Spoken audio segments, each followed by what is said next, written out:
经常国军在前面对付日本人的时候，枪从后面打过来，共产党枪从后面打过来。很多时候，中华民国国军的军旗不是向后倒，是向前倒。为什么？被背后打的，被背后打的。是。所以我再问一下，今天这填攻的这些国军将领们，你们有什么感想？这我在看中国，我就你一定要小心中国的帽子。中国有时候帽子把你框住了以后，中国人不打中国人，你就没办法打这。但是他打不打中国人？打。后来的整个3次的战役里面，杀的血流成河啊！他们自己说歼灭国民党前后800万军队。国民党人今天看这句话，你有什么感想？是。你有什么感想？今天这些亲共这些国军将领们，你有什么感想？对。你在他们看起来叫降将。现在在台湾，特别是退将，你说一般人不懂军事也就算，然后台湾这个退将一个一个跳出来，而台湾这些退将跳出来了以后，你如果仔细去看他们的讲话，其实跟民国34年到38年。那中国国民党的那个军队那些人讲的话都一样，是自己人不是打自己人，然后要和平，不要战争，会讲的东西都是一样，而且你居然可以高度相信中共，全世界最相信中国共产党的，大概就只有国民党现在内部的人嘛。对，这才是可怕的地方。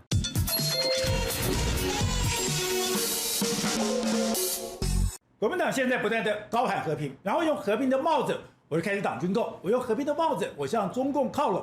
甚至让人家更不解的、更不能接受是，他们居然高喊和平的帽子之后，我可以接受中国一个中国的原则，这个对台湾的这个伤害非常非常的大。但可怕的是，按照《美丽岛电子报》最新的民调，在台湾居然有22.4%的人说，哎，我只要是和平，我不要战争，我甚至可以接受我跟香港、跟澳门一样这样的一国两制。如果这样的说法的话，是不是代表？现在郑丽文这一批人高喊和平，他去摧毁台湾的新房是真的有用的。但从历史上来看的话，当我一个国家，我真的要委曲求全，我真的要自废武功，我真的甘愿我有投降，我等于说顺从我的对手，我真的能够取得和平吗？而且其实我这一代的人对国共历史都有一定的了解。如果你去了解国共历史，非常清楚就是。国民党他今天能够安身立命，他国民党能够发展，或者国民党能够带领中国去对抗日本，他其实有一个非常根本的前提，就是他一定要清党，他一定要远离中共，他一定要跟中国所谓的跟中共坚壁清野。来到台湾就是退此一步，即无死所。在退此一步，即无死所的一个态度下，我们开始整军经武，我们开始去发展自己。可是当现在台湾有了空间，我们现在看起来对岸现在又回到了民国34年前后那样的一个氛围。我们现在的退将讲法跟当时整个国民党也是黄埔军的说法一模一样。整个败战的气氛、投降的气氛笼罩台湾的上空，而这样的一个上空、这样的气氛，对我们台湾未来会有多可怕的伤害呢？谈到这个议题，当然我们今天特别邀请了台大名誉教授明居正明老师来跟我们解析。明老师你好。主持人好，各位观众朋友大家好。苗老师，现在台湾等于说朝野政党，我就搞焦土政策，你从军购了，你从很多内政了，包括总统出访这个问题，大家都可以等于说站得毫无退缩的一个空间。那大家想说，台湾现在这个问题可以解决吗？特别在军购的部分，我们看到现在在野党说，哎，我要和平。我要和平以后呢，你就不要去刺激中国，我不要买那么多的武器，甚至因为这样的和平原则下，我干嘛？我就开始以美论，我怀疑美国保卫台湾的决心，感觉美国卖武器只是图利他自己，对我们台湾根本没有任何的帮助。但另外一边有觉得说，哎，不是啊，我如果不能整军经武，我没有最好先进的武器，我根本不能去抵挡中国的这个进犯。那现在夹在中间，我们到底怎么办呢？对这个事情，现在看起来，你说立法院里面很多我们觉得应该推动法案的都没有成功不管是国安立法啦、反渗透法啦，或你刚刚提到说这个总统出访都有不同的意见了，这连总预算都可以卡，连总预算也卡住了。然后现在当然大家争议最多就军购案，大家都很担心这事情。所以表面上看起来僵局是在立法院，然后这个立法院里面呢，又因为是蓝白合大于绿呢，所以说这问题是无解。其实我们看这个问题呢，看得比这还早一点点。我们就认为说，看起来是蓝白加起来大于绿，所以导致今天僵局。其实大概2、3年来，我一直在讲，我说不只是这样，这个当然是表面现象，不是蓝白绿。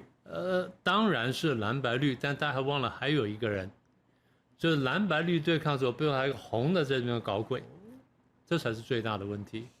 如果没有红的搞鬼的话，今天有的事情呢，就不会形成僵局，也不会说到今天这种无解的地步，或者看似无解的地步。现在是2026年的5月了哈。对。我们其实早在2024年，大概最早2月上旬，我忘了准确时间，就2年前。2年前，大概2024年差不多2月10号前后，当时我们已经在海外已经看到一些消息了。海外一个电台叫希望之声，然后采访了一个海外的民运的一个朋友叫袁宏斌，他就讲了说他得到大陆里面情报，他说从这个太子党官二代那边拿到的，他说得到情报，说什么呢？说王沪宁跟就是高层他们谈完这个两岸跟这个美中台关系之后，因为台湾呢这个常常就把两岸关系摆在两岸当中来看。中共从来不是这样，中共看两岸关系从来是摆在美中台底下去看，是，甚至摆在更大棋盘下面去看。所以我常讲，我说我们台湾人也得学会这样看，否则你不晓得人家的那个棋盘有多大，棋局有多复杂。你在只玩这一个角落，但人家是全盘在玩。我们看懂全盘的话呢，我们玩的就会比较好。对，那虽然是我们只在一个角落在那边推动，但我们会玩的比较好。好，他在说什么呢？他在2年多前就警告他说。好像中共呢，现在设计了一套东西叫什么呢？占领台湾立法院制高点的统战战略要点。全文呢？立法院是战场。对，立法院战场。他说，当时的传出消息说，因为当时不是刚刚选完吗？我们对。他说，你看，他们准备把国民党打造成先头，这是他原话啊，把国民党打造成先头部队。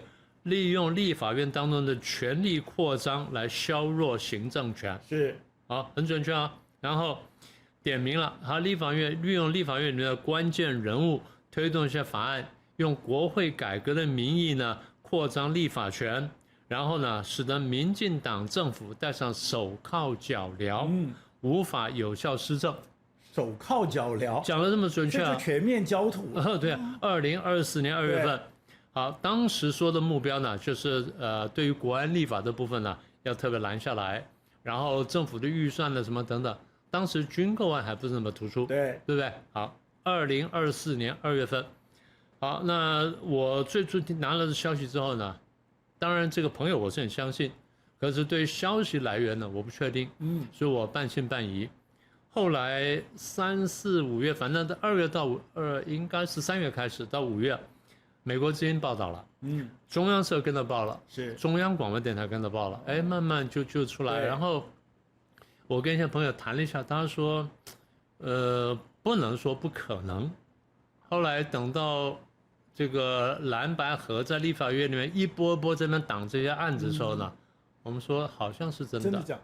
好像真的这样，也就我还记得2024年那时候，我也在主持节目，我们也看到这个消息。对，他想袁宏斌，你凭什么讲这样的话？你只是在等于说分化台湾吗？大家还在困惑，而且当时其实你让蓝白去取得立法院的多数，是因为我想要有一个制衡，那是跟台湾的民主信仰是有关的。是，所以刚刚听到这个消息之后，大家会有点困惑，说你是不是在做一个颠覆的工作？对。可是可怕的在于说，如果你把袁宏斌的话放2年来看。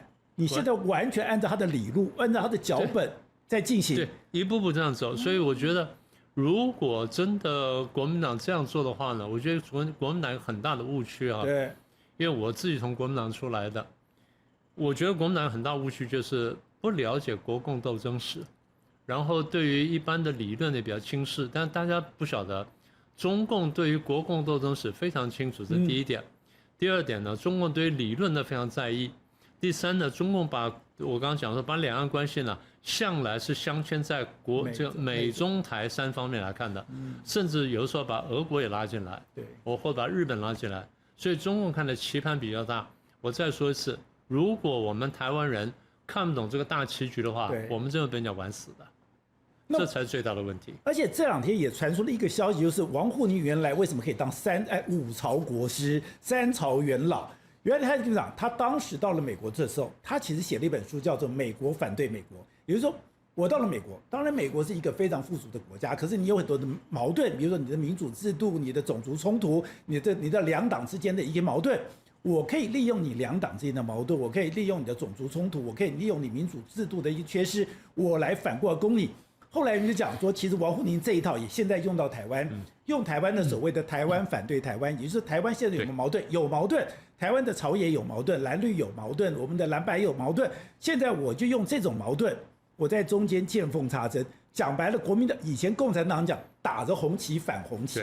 他现在就是打着民主反民主，打着台湾反台湾。等于说你现在这一套，从袁宏斌2024年2月开始谈这个东西，在这2年那个发展，到最近大家翻出了这个所谓的王沪宁当时的美国反对美国，再把台湾反对台湾这些东西一连串，这个理路就顺了。对，完全就是如此。所以我说，国民党这么多年呢，跟共产党斗争了将近1个世纪，100年，对，还没看懂。这真是叫做匪夷所思。当然这个回头就要检讨孙中山了。他当初搞联俄容共，不过他没办法，他被逼到无路可走。对，他被北方的军阀逼到无路可走，然后退到广东。他就想说，我好不容易创建一个中华民国，现在搞成这样，所以我怎么办呢？他真的当时想说，我要建立一个党军，所以准备北伐。可你如果说没有军队，没有什么，然后这个党里面乱七八糟，那怎么办呢？对，所以最后。俄国说：“我来帮你忙。”就包罗廷来了。包罗廷来了。俄国说：“我来帮忙。”那他为什么愿意接受呢？第一，俄国提供枪，第二，提供钱。对，孙中山当时缺这东西啊。那你说我要跟军阀打，我要打造一支真正的国民党的军队，那我必须有枪、有钱、有什么的。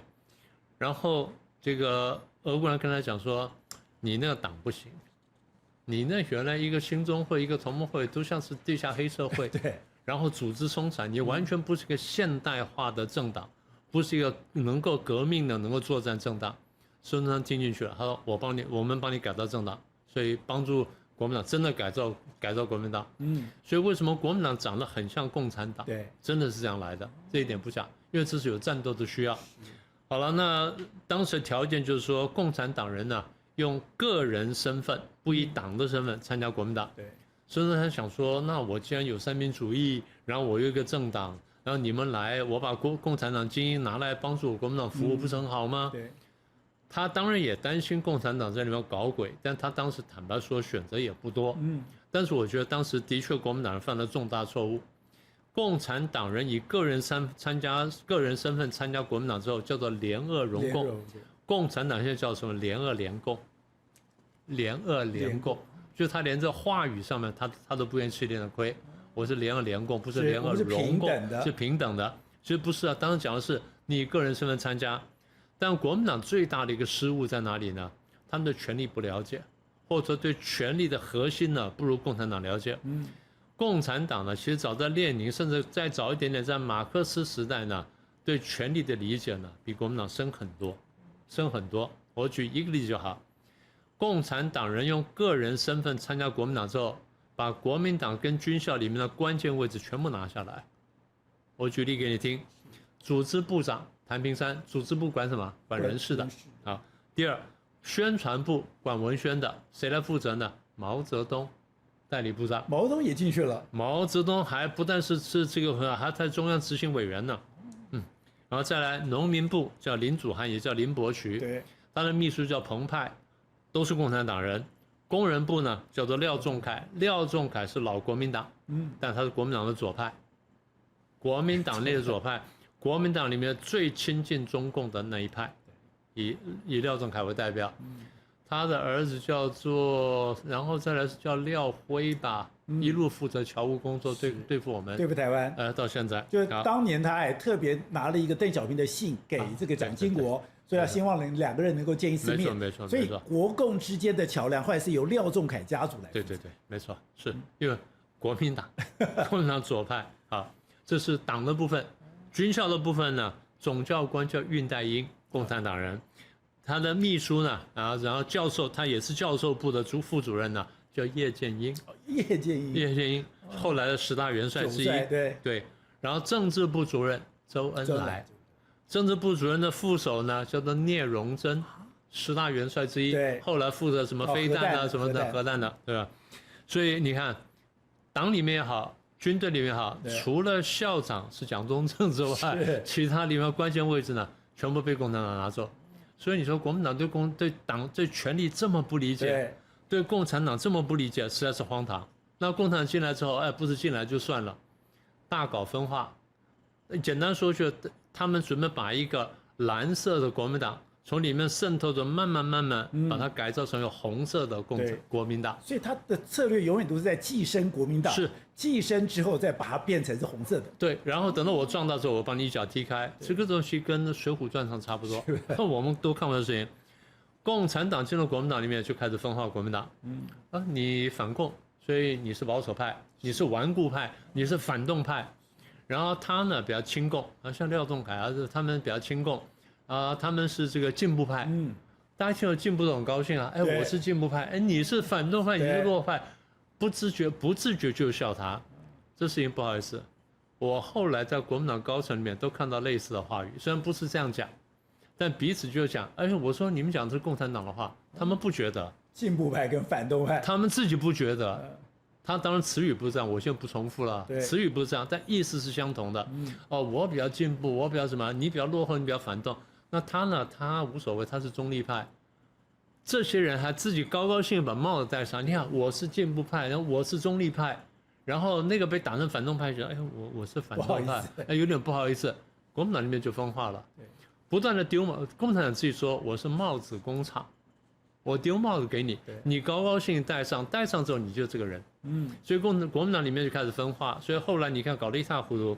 最大的问题在哪里呢？在北伐的时候，共产党就开始夺权，然后不是要搞政变嘛？对，被长话短说了哈，被蒋中正发现，那后来回头清党，就4月12号清党。所以共产党非常痛恨蒋中正，也非常痛恨4·12，就是说4·12事变。民国16年。民国16年4·12事变，说蒋中正背叛了孙中山的路线。这话就这样来的。所以清党之后呢，那当然后来又什么宁汉事变啊什么的，宁汉分裂。那反正一步步过去之后，共产党清出去了呢，国民党里面比较干净了，开始北伐。大家可能忘记一件事情。国民党从黄埔军校开始北伐的时候，号称10万人，最后打到北京、打到东北的时候呢，100万军队，越打越多，军队越打越多。为什么？你的战斗力强了，然后，所以我常讲，我说回头去看，国民党文宣最厉害的时候是北伐时代，对，其他时间文宣都很糟糕这是真的很奇怪的事情。所以你回头去看，光是这一段呢，我觉得最重要的教训就是。那个时候被共产党渗透得很厉害，所以里面一塌糊涂，脚步凌乱。等到把共产党清出去的时候，脑袋清楚了，里面队伍也干净了，这时候北伐就成功了。所以国民党脑袋最清楚的时代，都是把把共产党清干净的时代，清出去的时候。对，所以这个是第一次。那么也就是说，你回头去看看呢，这个真的是一个重大的历史教训，对我们今天来说呢，我觉得还是有意义的。所以共产党一直要联俄容共，他反正重点是说，如果他讲的我打不过你，我就加入你，我加入你以后，我就开始分化你，我就分而治之。他这一套搞了半天是从过去民国等于说民国16年一直到现在，从来没有改变过，没有改过。而国民党居然还吃这一套，还吃，这是非常奇怪的事情。所以为什么我说国民党人不注重国共的历史，不注重理论的这个推演的话，他会失败的，这是很大的问题。那你刚刚讲说，因为国民党北伐成功是一个当然非常大的成就，蒋介石可以变成了整个中华民国最重要的领导人，国民党会变成最重要的领导，是因为你有枪杆子了，你有黄埔军队了，然后你可以这个北伐成功了，你变成了这个国家民意的这个所谓的领导人。就算大家对你再不满，我就算要发展西安事变，我那个重点在我不能改变你领导人的这个所谓的这个格局跟或者你这个地位。可是问题再来，你现在都已经清党了，你都已经有黄金10年了，都已经开始要领导这个抗战了，怎么又被共产党吃掉了呢？我们当时说这个北伐成功，然后中国统一，你仔细看版图啊，当时叫做号称统一，就算号称统一，也不过是东半部而已，西半部呢，从西北一路下来到西南呢，都不在国民党掌握之内。所以我们画一条线呢，国民党抓到大概叫做爱魂腾冲线，大概是这条线以东。就算这条线以东呢，里面还是一塌糊涂，里面各地的军阀啊什么等等，还是有很多地方的这个势力，所以还不是完全统一。当时我觉得除了当然有日本的这侵扰了，就先不去说它了。对，在蒋中正心目当中呢，因为他跟那时候从这个孙中山开始联合容共呢，他就看见共产党的这个伤害，所以他觉得说共产党是一个比较大的问题。你在清党之后呢，共产党分出去了，那共产党跑到哪里去呢？大部分跑到井冈山，大部分跑到井冈山，在那边建立了苏维埃政权。对。当地老百姓就听不懂什么叫苏维埃政权，因为他是把 Soviet 直接翻译过来，苏维埃政权，当地老百姓把它叫做埃政府，埃政府，所以就觉得很好笑。他们在那就写苏维埃啊，苏维埃，苏维埃，好，然后又发现什么苏维埃货币啦，什么苏维埃什么中华共和国是，反正乱七八糟的东西。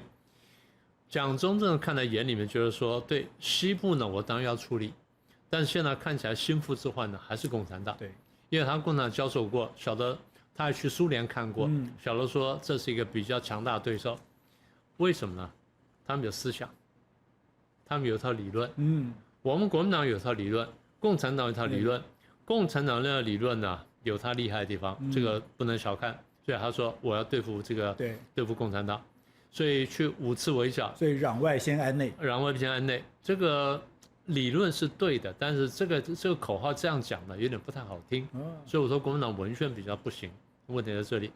不管怎么样，前4次打井冈山呢都打输了，第5次呢在德国顾问帮忙之下呢打赢了啊，碉堡战术、梅花战术往前推讲了之后打赢了，啊，共产党开始逃出去呢，本来毛泽东想法说我要逃到新疆，因为新疆当时盛世才比较亲共，然后盛世才本来也参加过苏共的。算是这样子，那他说跑到新疆去，就近得到苏联的帮忙呢，说明将来可以立足脚跟，就一路逃，然后呢，这个国军在后面追，大家想说他30万人这样逃出来，又带了一堆机器，又带了一些这个女人什么等等，你怎么跑得掉呢？很简单，因为当时呢老蒋有个大战略，老蒋不是要说西部还没收回来吗？我把共匪赶过去，我用打共匪的名义呢，我把力量摆进去，所以这老蒋的大战略，而其实算成功啊，所以很多地方啊，共产党说啊，你看我强渡大渡河啊，什么9壮士什么，全部是鬼扯的，很多事是国民党故意围3路，放1路让你往那边跑，我就是要你往那边跑，因为跑进去之后呢，我的军队进来，我就可以派官，然后把当地官的分掉，把权力分掉什么的，所以陆上过来。老蒋当时在一方面在剿共，一方面想想我如何抗日，大家现在看蒋中正的日记都已经看见了，我如何抗日。然后现在日本他因为老蒋对日本很了解，他在日本待过，他说日本要打我们可能受不了，所以我必须找这个根据地，也就是万一日本打进来，我东部的精华地区全部失掉的话，我到哪边做根据地？他最早找的是贵州啦，然后云南这地方。其实不行，因为过渡云南太穷，最后找到四川，四川是对的。刘备当初就要四川立国，对不对？蜀国嘛，所以当然清楚，最后找到四川，所以四川才能抗战。然后这是后话了。所以在打共产党过程当中呢，共产党最后逃了1年多，逃到了这个延安，其实逃到吴起镇了，在那边开了个会啊，什么洛川会议等等，就这么落脚停下来。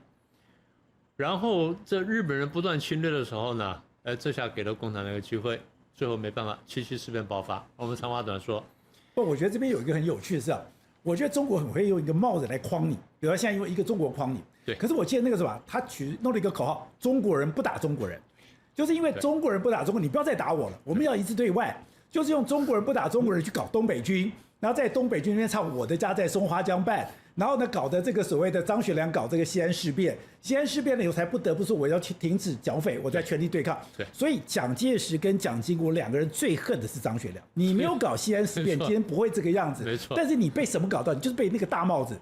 这我在看中国，我就你一定要小心中国的帽子。中国有时候帽子把你框住了以后，中国人不打中国人，你就没办法打去了。但是他打不打中国人？打。后来的整个3次的战役，杀的血流成河啊！他们自己说歼灭国民党前后800万军队。国民党人今天看这句话，你有什么感想？你有什么感想？今天这些亲共这些国军将领们，你有什么感想？对，你在他们看起来叫降将，就这么简单。我们把故事再讲下去，所以那时候勾结日本呢，然后现在还袭击国军，这我在很多节目上都讲过了。经常国军在前面对付日本的时候，枪从后面打过来，共产党枪从后面打过来，很多时候中华民国国军的军旗不是向后倒，是向前倒。为什么？被背后打的，被背后打的。是。所以我再问一下，今天这填攻的这些国军将领们，你们有什么感想？你回去读读黄埔的这些战士看看，你有什么感想？这等我们历历在目哦。我们有过我们看过几本大的这个国民党这个中华民国史，或者说这个战史呢，写得非常清楚。对，日军都讲过，很多时候我们打错国民党军队呢，不战自溃。为什么？后面打他们。对，所以我们趁机打上去。那么我们抗战8年，中共拼命讲说，哎，你要抗战，你要抗战，你不要投降，你不要投降。为什么？就是要消耗，就是消耗国军。所以他1分抗日，2分对付国民政府，7分壮大自己。对，1分抗战，2分应付，7分自我壮大，最后还不止呢。最后我算算就是1分嘴巴抗战，9分扩张。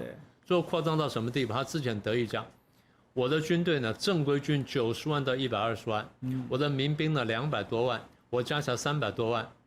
当时这个抗日战争打完之后，国民党的军队或政府军队在400万出头，所以国军跟共军比例在1比1.1，其实没差很多啊，没有差很多，所以1比1.1啊。对，正规部队差不多的，正规部队差不多1比1.1到1.2。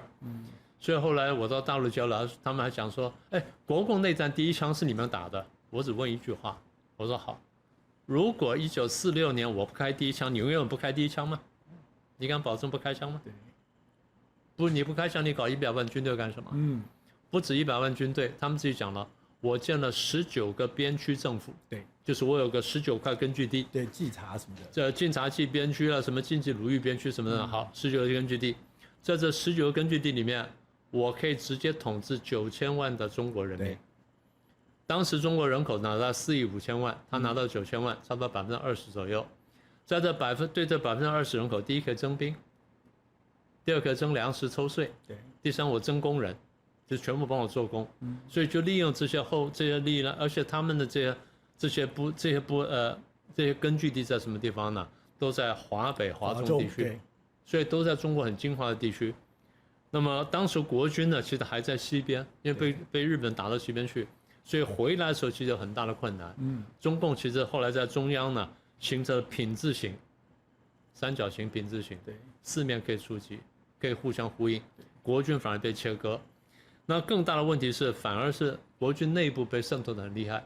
这8年当中呢，中共不断的对这个国军做兵运，对国军呢从上到下洗脑的一塌糊涂。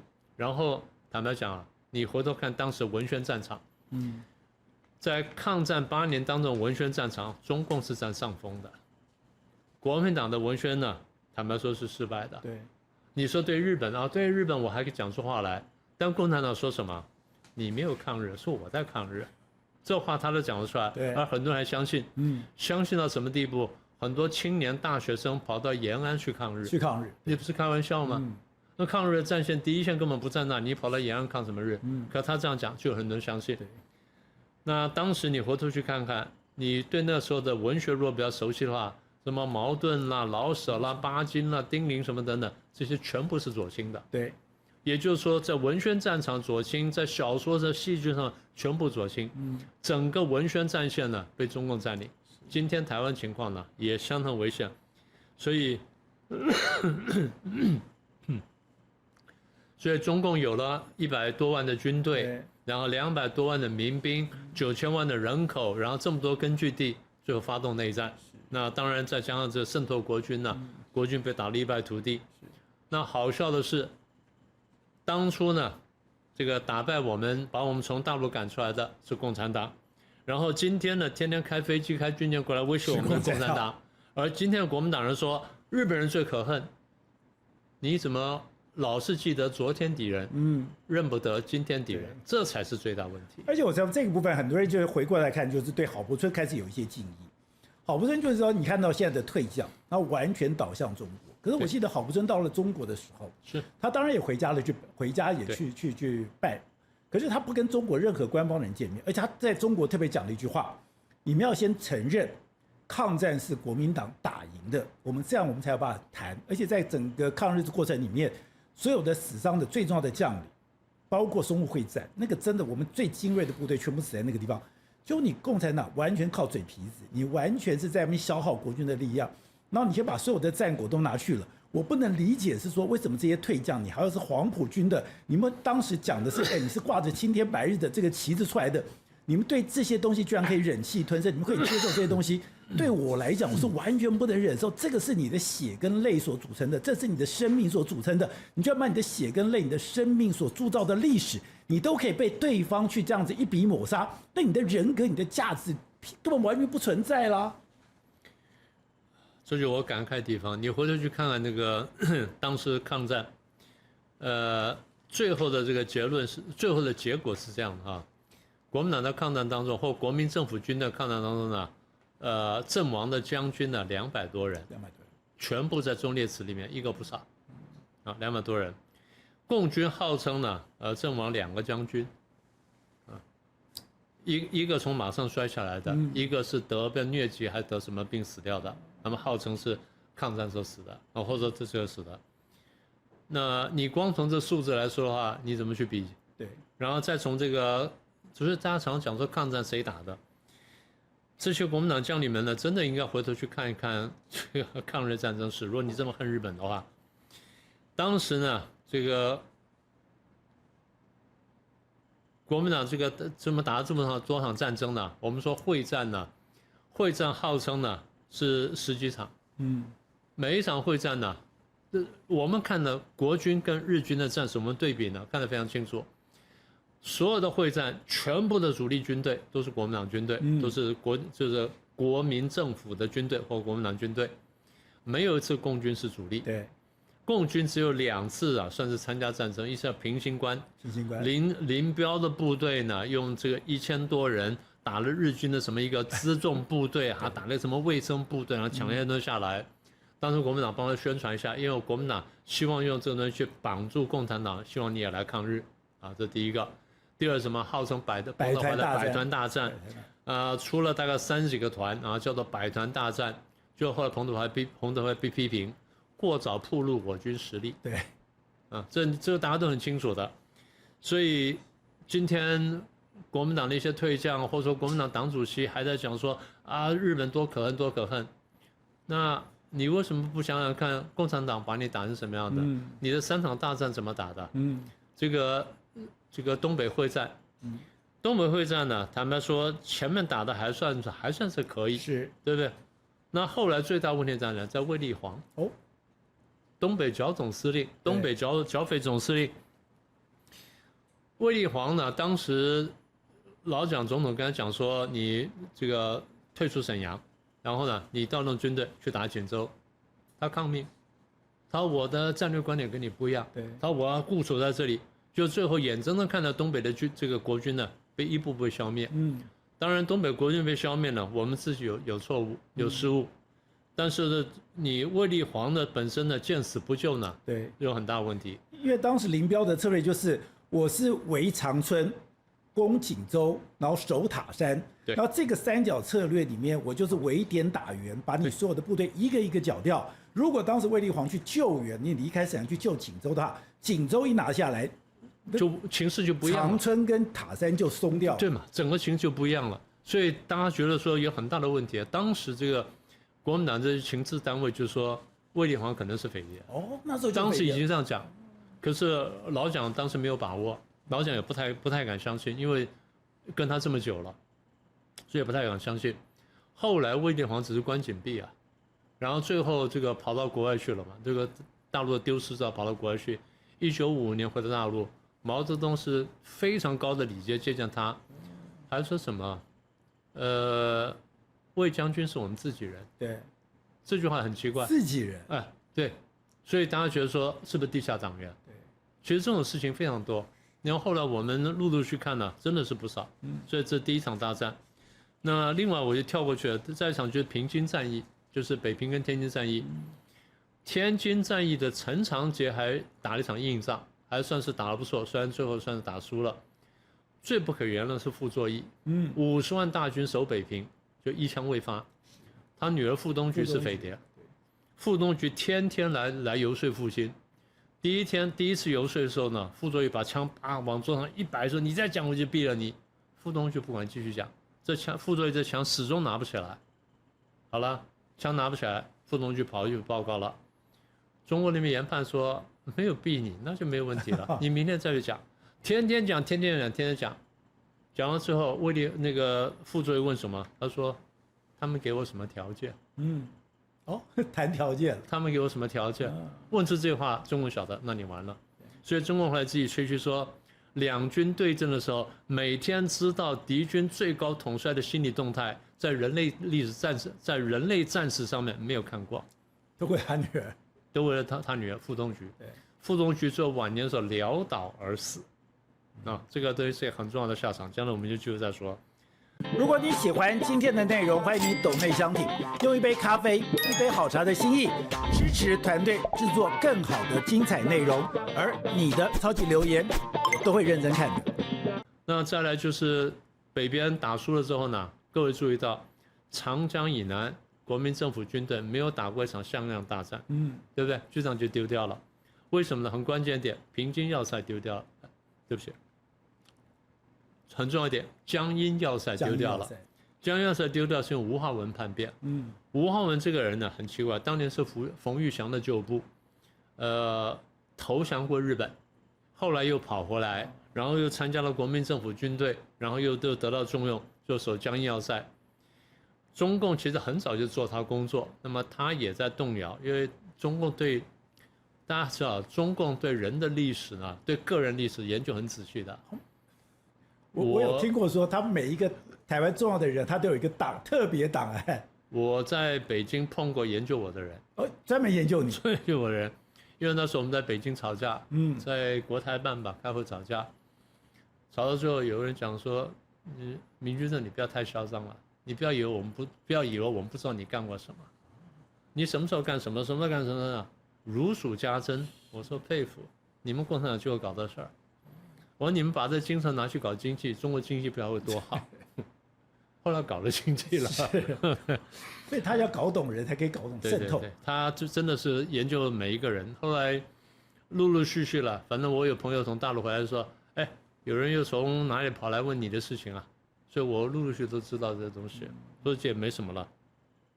那么也就是说呢，我们还把刚刚吴浩文故事讲完。吴浩文叛变之后呢，倒戈一击，然后打我们，最后呢，冲进南京总统府，扯下中华民国国旗，升上中共5星红旗的是吴浩文部队，极大的讽刺。所以我们都是自己内自己乱。对，那我们自己为什么会乱呢？因为被对方渗透。今天中共用同样手法对付我们，对，大家现在已经看到了。我现在不是说这个国民党这个全部是听中共的话，但至少你被中共洗脑，你很多动作跟中共呢是平行行动的。就算你不是听命于他，你这是平行于他，或者说客观上为中共利益服务了。这句话我们至少可以讲的，是对不对？而且你刚刚谈到3大战役里面，其实最重要那个淮海战役。对，淮海战役当时邱清泉就讲了一句话说：“你这样的做法是把我们逼到死地。”那呢，当时呢，整个作战司是郭汝圭。郭汝圭呢，根本就是等于说蒋介石非常信任，搞了半天他是中国最重要的一个间谍。那中国最重要的间谍负责是三处的，负责这个所谓的作战部队的，负责作战呢。你弄了一个计划里面，毛泽东手上桌上都有一个你的淮海战役的这个部署图。那你怎么打？他等于说他用间谍，然后呢破坏你的心防，让你充满投降主义，然后不想战争。然后这样的一个气氛就是他惯用的手法，而这个惯用的手法，你到现在看起来好像在台湾周边到处都是这个样子。是啊，所以今天你都看到了，对不对？氛围也开始改变了，对。然后很多人在这个就公然宣传了，就像以前在大陆上一样，这些很多将军出来讲说，我们还是不要打内战吧，现在什么等等呢？共产党愿意和平啊，都讲这些话。可是人家在战场上撕着寸土不让啊。对。那你现在在这边自己在自乱阵脚，你在干什么？所以我觉得最大问题就是，所以中共常讲说堡垒是从内部攻破的嘛，这句话最早是列宁讲的，他用这个手法对付这个白党的时候，现在共产党用的手法对付我们，所以我才讲说， 100年来国民党为什么没有学到？这些东西，你看我随口就讲出来的事情，今天国民党人你出来，不管你是讲文宣也好，或讲统战，你讲什么东西，你都比不过中共。你说任何事情，中共都有一套说法，讲的比你更精彩，那你怎么办？对，你怎么对付中共嘛？而且你看，就是说，现在在台湾，特别是退将，你说一般人不懂军事也就算，然后台湾这个退将一个一个跳出来，而台湾这些退将跳出来了以后，你如果仔细去看他们的讲话，其实跟民国34年到38年，那中国国民党的那个军队那些人讲的话都一样，是自己人不是打自己人，然后要和平，不要战争，不讲的东西都是一样，而且你居然可以高度相信中共。全世界最相信中国共产党的，大概就只有国民党现在内部的人嘛。对，这才是可怕的地方。所以我们退到台湾来之后呢，当你说这个刚才的1949年大陆丢掉了，我们退到台湾来，大家说那既然共产党这么厉害，那怎么活下来？那我们怎么回来？简单说，老蒋退到台湾之后，痛定思痛，还是要清党。当然第一件事是古宁头大捷了，反正阴错阳差我们打了一场胜仗，好，大家有点信心了。那回来要清党，这次就不叫清党，叫改造。国民党改造，1950年代开始改造，所以改造第一是抓匪谍，然后在这个总统府里面抓到无实。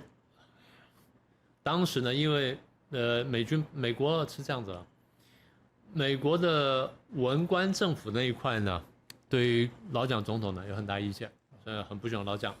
但是美军呢喜欢我们，然后美军里面的三军的态度不太一样，最喜欢中华民国的是海军，其次是空军，再来是陆军，所以海军呢，美国海军呢对中华民国帮了很大的忙。然后当时呢，我们退到台湾之后呢，美国海军呢跟着情报单位呢也都跟过来了，然后说你们里面有匪谍，然后我们帮你们抓。那怎么抓呢？他们匪谍要通讯呢，对，所以抓通讯。怎么抓呢？我用三角定位法，我用什么车呢？三角定位法，这个比如这是一个点，这地方有怀疑，我一辆车从那边开过去，然后说扫，一辆车从那边开，然后扫，一辆车从那边开，扫，哎，慢慢就这个扫的范围越扫越大，哎，就在这里了。最后呢，就抓了几个电台，最后抓了一个总统府里面，总统府里面发报在总统府里面，在总统府里面发报，就报告老蒋，然后说抓。就是抓到了，作战部的，这个国防部的次长吧，抓了。因为你知道总统府有个鬼故事，对，因为他以前的国防部是在4楼，对，就是以前总统府里面是除了总统办公以外，它的4楼是国防部。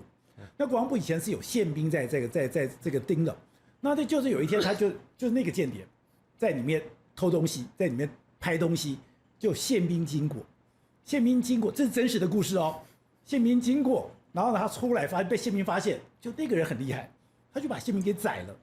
他把宪兵宰了以后呢，就装成那个宪兵畏罪自杀。所以你现在跑总统府或者在总统府都知道，你那4楼到了半夜的时候，都会有那个宪兵走路的声音。那个就是跟中国的间谍，跟中共的间谍是有关系的。对啊，那然后这第一次了，后来抓完之后他就没事了，后来再定，又抓了第2个，他又到总统府里面又去报告，老蒋总统说那是我的。对，所以这个总而言之了，中共对台湾渗透很厉害。那后来这个抓完匪谍之后，然后再来，最后再怎么在台大法学院还抓到，抓了一个非常品学兼优的学生。当时抓完之后，同学都不相信。对，最后听说是这样的，那个是一个女生，在那个女生宿舍里抓到的。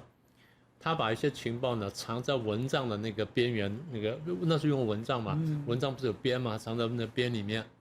后来同学都不相信，听说是教官带着宪兵教官还是情报人员啊，带着那些同学去摸到那蚊帐，你看里面有东西啊，但不能给你们看，那你们相信了，他们才走掉。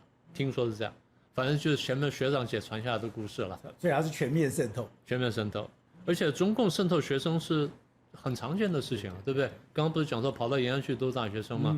现在对台湾渗透，大学生也是一个很主要目标，因为这批人一旦转向的话，他对社会影响力是很大的。所以当初这个老蒋时代呢，对于学生呢是非常在意、非常仔细的，因为他就吃了大亏了嘛。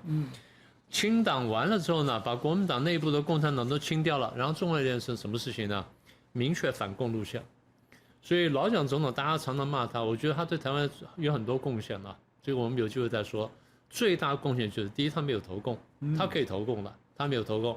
第二，坚决反共，坚决把共产党跟共产主义挡在台湾之外，这对台湾最大的贡献。今天台湾人应该记得这个事。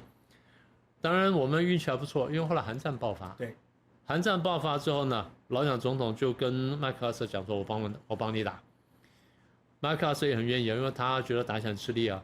麦克阿瑟说：“那好，你来帮忙。”老蒋说：“我出3个师，有实战经验，我帮你打，但只有一个条件，打赢之后我要渡过鸭绿江，从东北打进去。因为当初我先丢东北，就从东北打进去。”麦克阿瑟同意，杜鲁门反对，不让台湾地区的，对，不让这个不卷进国共内战啊，当时杜鲁门的想法。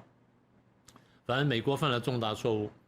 那最后，韩战打得越来越激烈，然后麦克阿瑟被解职，然后最后美国在韩战呢勉强打成平手，所以美国后来对中共很忌惮了。韩战真的是很重要的因素，当然韩战中共死伤很重，但是美国也见识到说，哦，原来共产党这样打仗，你们这么不怕死人。人海战术那时候第一次见识。我这么其实他在长春就用过，他在长春就用过。而我们这么怕死人，你这么不怕死人，我还真的有点怕。美国人号称说打到机枪枪管都发红发软，对，打到这种地步，人还往前冲，人还往前冲，因为那后面他不往前冲，后面枪就扫你嘛，就这么简单嘛。所以后来宋美龄呢来回去游说美国，美国想通了，决定了重新把中华民国捡起来，当作盟友，所以签了中美协防协定，现在我们叫台美协防协定。为期25年，那么也就是说，从美国跟台湾关系正式改善、正式这个巩固之后呢，台湾才安全。所以今天还有人说啊，都是美国人害我们的，你回头读读历史，真的不是这样子。老蒋那时候很明确的看懂了国际局势，虽然美国人不喜欢我，但美国人反共，然后我反共，所以你必须跟我合作。老蒋看懂了。所以当时国际氛围很清楚，不是2元了吗？对，共产主义开始大肆全球扩张，然后反共的阵营开始巩固，双方开始对抗。所以第一张骨牌呢，当时以为是韩国，第2张骨牌又是台湾，然后第3张骨牌是越南，3张骨牌，所以3张都要收好。那最后是当然到了70年的时候，美国没有收好越南，所以当时很担心说韩国丢掉，台湾丢掉，所以再巩固一下。但是美国呢连续犯错。但是两蒋呢，在台湾，我觉得后来想清楚了，而我必须建设台湾，反攻大陆也好，不反攻大陆也好，我台湾还是得建设起来，因为否则我根本活不下来。所以老蒋总统想清楚了，台湾呢，先进行土地改革，啊，375减租，然后发展农业什么的呢，农业巩固之后呢，就开始搞这个出口替代，然后搞这个出口经济，搞加工出口区。我就记得，因为我住的地方像眷村了哈，那些妈妈们都聚在一起，他们把这个中饭做完了，老公去上班了，然后下午在这没有做晚饭以前，中间干什么呢？那时候不是打麻将啊，家庭级工厂，大家聚在这个街头呢，就做这些小东西，对，什么弄什么帆船啦，弄花啦，弄这弄那，什么弄圣诞饰品啊，弄的东西，然后赚点钱，赚外快。所以那时候非常勤劳，非常好。那时候就真的眼睁睁的看到台湾经济一步步这样起来。我记得最清楚就是我们家经济开始好转的时候呢，是开始有有电视机、电冰箱跟照相机，很早，而且那时候是彩色照片，那彩色照片后来都褪色了，但是我一看，我说哦，这就是我差不多高中时候台湾经济开始好起来，一点点看到。所以我再说一次哈，如果说国民党能够把共产党因素排除的话，通常会赢，比较好。通常如果被共产党渗透的话呢，会输。所以翻成简单白话就是亲共必败，反共必胜。简单说就是这样。所以苗，你觉得现在是被渗透的非常严重？非常严重。各位从国民党的这些高层，或者说这些退将，你都可以听到共产党言论，而且很多几乎是完全一致的。我还是不说还没有说刚才立法院里面行动，你光说平常讲话就这么一致，你难免让人家担心呢。尤其是我们这次晓得过去历史人，我们更担心这件事情啊。好，那另外就是《美丽岛电子报》民调有一个题目把大家给吓到，他就说，如果是和平，那我不要战争，然后呢，在和平不要战争的状况下，你可不可以接受这个所谓的一国两制跟香港跟澳门一样的地位？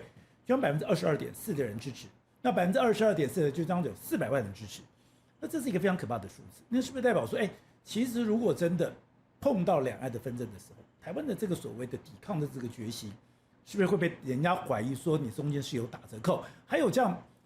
郑丽文现在不断强调，我是用和平，我就是要和平，我不要打仗，和平最可贵。可是你就看历史，你只是高喊和平，你没有做任何准备，那下场不是更悲惨吗？我不是常常打一个比方吗？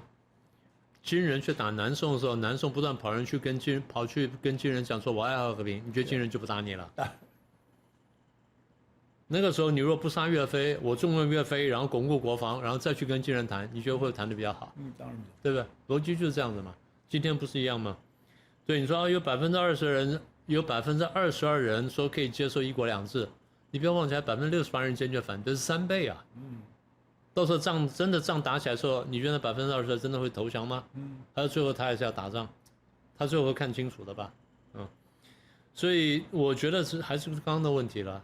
中共的统战是有效果的，中国的洗脑、中国文宣是有效果。今天台湾不是很多人每天我们在友台上都看到一大人在呼应中共吗？对不对？我们看了不是很生气吗？你回头去看历史啊，第一个例子，我想举例子，就罗马跟迦太基的例子。罗马跟迦太基对抗超过100年了，他们争夺是地中海附近霸权。罗马就今天差不多的这个意大利那里，迦太基在今天的叫做赖比瑞亚，北非突尼西亚，所以他不但在突尼西亚这里面，他在北非呢，基本上都进入他的这个囊中，然后呢，他到了西班牙半岛，所以他大概腓尼基人呢，这个基本上呢，海权比较厉害，对，罗马呢陆权比较厉害，所以双方争夺就是地中海的霸权，简单说是这样。那么打了100年，基本上我们把它叫做，我们读国际关系的，因为这个必须读，叫做 Punic Wars， 叫做布尼克战争或布尼战争或者布匿战争。打了几次，最后是这个迦太基的名将呢汉尼拔被打败了。一个说法哈，巴顿将军认为他是汉尼拔转世。是，对啊，因为巴顿他有很多很神奇的经验。他有一次在那个战场上呢，要出去视察战场，他坐了那个吉普车，然后他就走了地方，他说向右转。参谋刚讲说不是啊，这个将军，战场在前面，他不，战场在右边。过去看古战场，他去看到汉尼拔的古战场，他看到了汉尼拔的战场，他说我回到当下，我回到当下，然后讲了很多故事，都是汉尼拔的故事，所以这个话流传很广的，大家上网去看就知道了。那他还跟一个人很像，跟他祖父几乎一模一样。巴顿给他祖父，他。那个不是，那个巴顿是一个，然后那个再来是那个谁啊？麦克阿瑟跟他祖父一样。麦克阿瑟跑去读西点军校的时候，那个裁缝帮他量衣服，裁缝说：“你的尺码我都不用改，跟你祖父一模一样。”对，很奇怪的故事。麦克阿瑟自己也觉得好像是巴顿投胎或谁投胎，然后也有人说川普像巴顿，你去看那个照片。反正很怪了，这个事情，这个投胎的事情，我们现在有空再说，因为这个不适合在今天讲。对，我们回到这边来。不过你讲一下一件很妙的是，李登辉曾经讲过，作为台湾人，一定要懂得这个迦太基灭亡的一个故事。对，对，因为迦太基当然后来又过了在几十年，过60年之后呢，第3次战争呢，迦太基被打败了。打败之后呢，据说是这样哈，第一呢，他有罗马人呢，把男人呢能杀的都杀了，其他呢发为奴，女人呢拿去这个做妓女啊，或做什么呢，或做奴仆呢用掉了，然后土地呢犁田3遍，对，烧过去再撒盐，保证你不能再生长。所以简单说就是战败呢当然很悲惨，对，但是投降也很惨了，投降也很惨了。当然有人说那个波罗的海3国什么，当然有人叫3小国，我出于礼貌呢，我把他们称为波罗的海三国，因为以前我把他们叫三小国，后来我看一下，他们三国比我们都大，每一个围绕比台湾大，每个都比我们大，所以后来我出于礼貌，我把他们叫波罗的海三国。他们不是投降的，他们是被苏联打的，因为当时不是纳粹开战吗？苏联借口说我有出海口，就把三国给占了。占完之后呢，三国拼命抵抗，但挡不住，因为三国有多大呢？两个国家大6万多平方公里，最小的4万多平方公里，三个国家加起来呢16万平方公里，对，相当于差不多湖南或湖北，就相当于一个省，就差不多这么大。摆在苏联旁边看起来很小，摆在中国里面也就这么大而已。他们坚决抵抗，但是被蹂躏了50年，到1991年苏联解体呢，才重新独立出来。现在呢，他们看见这个乌克兰战争，三国现在开始动员。三国现在各位在新闻上看到了，练枪的练枪，然后这个参加志愿军的参加志愿军，然后增加军备，所以三国都怕重蹈覆辙。那我们看人家这样准备，难道我们自己不准备吗？对啊，这第2个案例。第3个案例呢是香港。第3个案例呢是香港。香港是1国2制，当时我们就说有很大的问题。那现在呢？将来有机会再详细说。我最想讲呢，我最想讲的故事呢是2战的法国。当时纳粹不是要打法国吗？对。然后被当元帅，一战时候的英雄啊，决定投降。为什么投降呢？这样子呢，避免战争，然后呢，避免我法兰西人被屠杀，所以我投降了。投降之后呢，组成了维奇政府，对，Vichy 啊，就是维奇政府。维奇政府呢，基本上全面配合纳粹，对内呢镇压跟屠杀犹太人，然后呢帮纳粹呢生产武器、生产军火，这么配合。对外呢，法国的军队甚至跟盟军作战，在北非跟盟军作战，对，所以最后盟军没有办法，这个美国跟英国呢，最后只好痛打法国。法国的这个军舰呢被消灭，然后呢，最后呢，美国、英国的空军呢大举轰炸法国。后来法国统计，我被美英联军轰炸死的法国人呢，大概是5万多到6万人。纳粹去打英国的时候呢，英国最后被打死的大概不超过4万人，不超过4万人。然后美国要跟英国盟军登陆诺曼底的时候，拼命轰炸诺曼底附近，诺曼底附近很多城市跟小镇呢炸成废墟。所以结论就是，你投降之后呢，不见得会得到和平。那现在有趣的是，如果我们投降的话，我们现在接受的话，大家觉得说和平了吗？对不起，中共不会打台湾，但中共一定会大整肃台湾。中国怎么整肃台湾？将来有机会我们可以有个专题来讲，也就是如果中共来到台湾之后，对台湾会干什么？这我们可以有一个题目可以好好讲一下，讲1个小时绝对没问题。然后第一个，第二，中共不打台湾了，但美国要打台湾，美国必须打台湾。台湾生产全世界顶尖的晶片，全部被中共所用，上中下游完整，1000家公司工厂，对不对？我们还有各种配合的什么等等，所以这个时候我们的晶片什么全部被中国拿去用，美国断炊了。美国不但断炊，中共的这个还非常进步，然后加上这么大的产能，它主宰全世界。对，那美国来打台湾，所以现在想要投降中共的，真的台湾朋友们，大家想想，你觉得被中共打比较好呢，或者抵抗中共比较好呢，还是将来被美国打会比较好？你得好好考虑一下。所以明老师，你讲说匹夫无罪，怀璧其罪，台湾现在这样子，对，我现在只要我的现在的现状做任何改变，我做任何改变，不是美国会打我，就是中国会打我，就是中美之间他都不会容许台湾的现状做任何的改变。应该这样说，我们现在如果亲美的话，我们可能可以得到和平，但我们现在亲共的话，一定被美国打。是，你要不要赌一个？我们就讲到这么白了。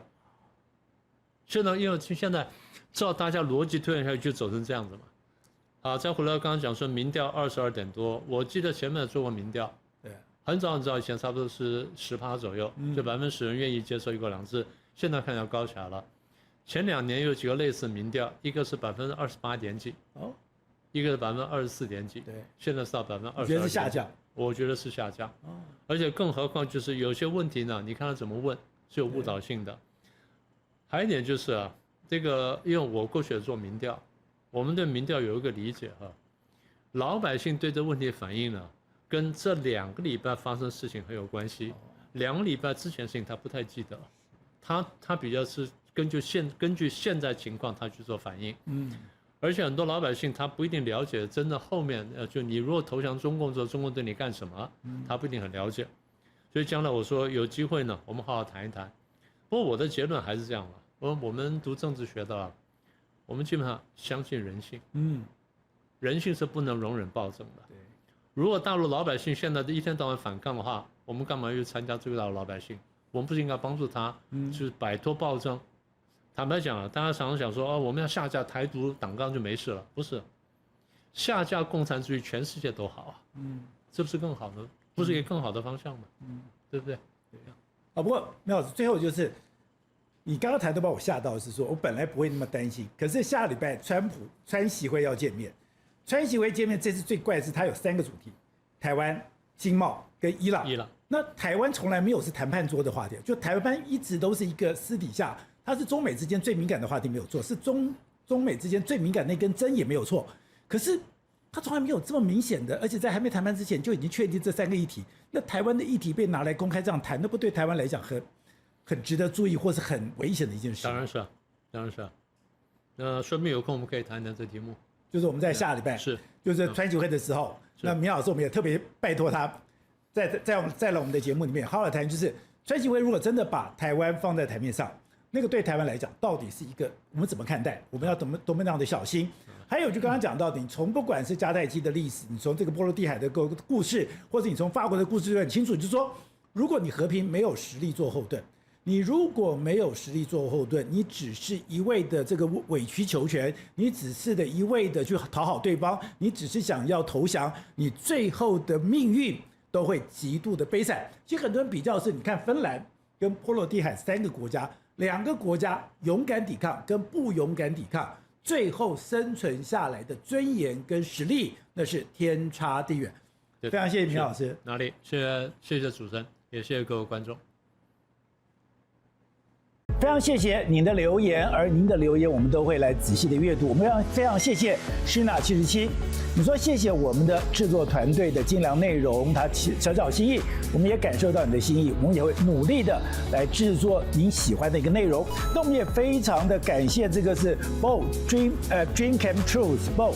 然后呢，你说谢谢我的用心访问，你谢谢洪医师认真教学有关肾的健康这个知识。现在对于这种健康医疗是我们在网络的部分非常认真要耕耘的一块。我们当然希望台湾未来是一个强壮的国家，台湾未来也是一个伟大而这个健康的国家。另外，我们也感谢了这个 QB Jackie。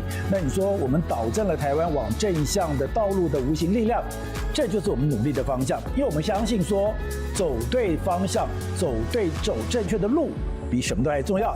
那我们也非常谢谢这个 Albert 王，他说你深有同感，从大中小去观看事情，希望能够找到不同的产业来说说他们的成长趋势。我们知道现在台湾的整个产业趋势是呈现一个大爆发的状况，现在连韩国都非常的紧张，所以未来我们也会多报道这种产业趋势。我们希望大家共同来成长。另外就是非常谢谢林立清 D2S， 他说你现在看到了伊隆马斯克的打不败神话，现在台积电的50公里的强大供应链，我们现在也会针对这些国际趋势，而且在整个国际变化的当中，台湾我们到底扮演什么样的一个角色？然后，那我们也看到了，另外就是这个 Lovely 这个您提到的，就是说感谢我们精辟的见解，把台湾的情势诠释得非常的清楚，这就是我们现在要努力的方向。因为台湾一直在往前走，台湾的往前走，我们要相信台湾。另外就是这个所谓的755里面，你特别就是感谢，我们也感受到您的这个对我们的肯定。我们真的非常谢谢。另外就是这个蓝静，您说谢谢我们制作优质的节目，他是一个退休人士，支持台湾，我们也希望整个台湾一起来进步。另外就是这个 Boy K，然后呢，你说谢谢我们提供这个内容，然后您说您是政大传院的学生，那我们也非常谢谢你喜欢我们的节目，我们也会非常努力的来感谢您对我们的一个喜爱。另外就是 Kenny KH4TC， 那你说很久没有看到宋老师了，那就宋国成宋老师，那你当然我们在两岸国际之间，我们也会多做这样的一个报道，甚至就是这个 Helen Pan。然后呢，你说谢谢明老师，明老师是我们非常重要的访问的来宾，未来他也会定期来上我们的节目。非常感谢你们这个喜欢我们也会非常认真，我们非常感谢，因为这么多人喜欢我，对我们来讲那是一种责任，那也是一种我们需要的这种所谓的使命，我们会好好的把这些工作做好，谢谢。